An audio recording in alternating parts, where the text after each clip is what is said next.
testimony of this ex-warlock who used to practice witchcraft on Christians. My father's side was all witches and warlocks. We lived on witchcraft. We had a contract direct with the devil himself. My father, I remember when I was younger, like 8, 9 years old, I would see him go into the room to worship the devil, and I could feel the presence of the devil come into that room. And my father would worship and speak in tongues and demonic tongues and worship and put flowers and put candles and put water. At 7 o'clock at night to 5 in the morning, I was already going to demonic church. I was going to witchcraft church. I was being trained to be a warlock. I was being trained with witches that were in the religion for 30 years, 40 years, 50 years. They was training me to learn how to speak to principalities, spirits in the ground, the devil himself. You couldn't speak to the devil right away. You had to earn your right to speak to the devil. And my whole childhood was stolen. My whole childhood was worshiping the devil, going to demon church. I would go to demon church from 7 in the evening to 5 in the morning, being trained by witches and warlocks, colors, principle, rights. Who owns this region? Who's in this region? Who's running this principality? What principality name is this? I had how to channel powers. At the age of 13 years old, I was astral projecting my body. I would leave my body home and go to regions and go into the spirit realm and curse dark side, curse neighborhoods, put spirit of prostitution, spirit of drugs into the neighborhood, homosexuality spirits here, demonic spirit here, spirit of murder, spirit of suicide. I know how to channel all those spirits into the neighborhood. At the age of 15, 16 years old, I was going into hospitals and putting death in ICU, death in one room, so this person can die, because I wanted to be promoted with the devil, to blow up that ranks, to be the biggest devil worshiper in New York City. I would go to 5 clubs or 5 lounges a night to look for people to recruit to the dark side. I would tell people their fortune. I would tell people their lives. I would tell people things that they did, things that was going to happen to them. That then they had no clue who I was. They didn't know who I was. I just had the demonic powers. I had a taste for blood. I would kill animals and drink the blood every week. If I didn't have money if I didn't have time to buy an animal, I would cut myself and drink my own blood. The ring of the people that I was with, that was in this demonic world, doctors, lawyers, principals, judges, police officers, they were all into witchcraft. There was all, even singers today that are very well known.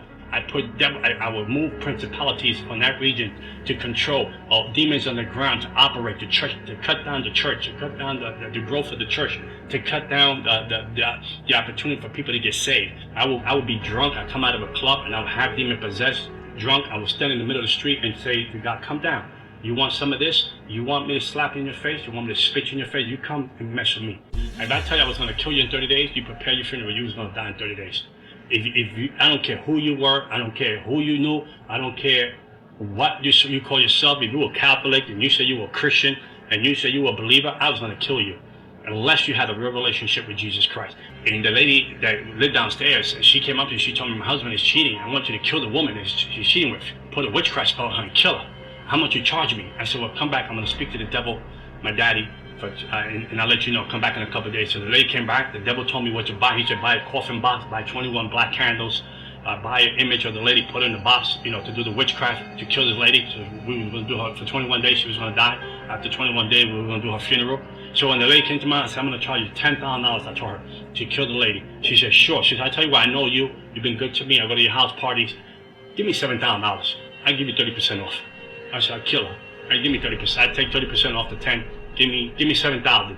So when the lady was going to leave my house, she said, by the way, she's a Christian. She said, the lady's a Christian. I said, I'll kill her for free. I said, I don't need the money. I said, I'm going to kill her for free. I'm going to teach these Christians a lesson that they're going to learn. I'll kill her for free. I said, I don't want your money. I'll kill her for free. So I did the voodoo thing. I did the witchcraft thing. And 21 days went by. The lady didn't die.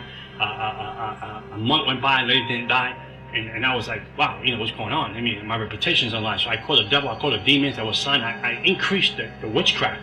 I increased the witchcraft. I doubled the witchcraft on it so she can die like overnight. Nothing was going on. Nothing was going on. I was home at night and the devil shows up. And I feel the presence of the devil comes into my house.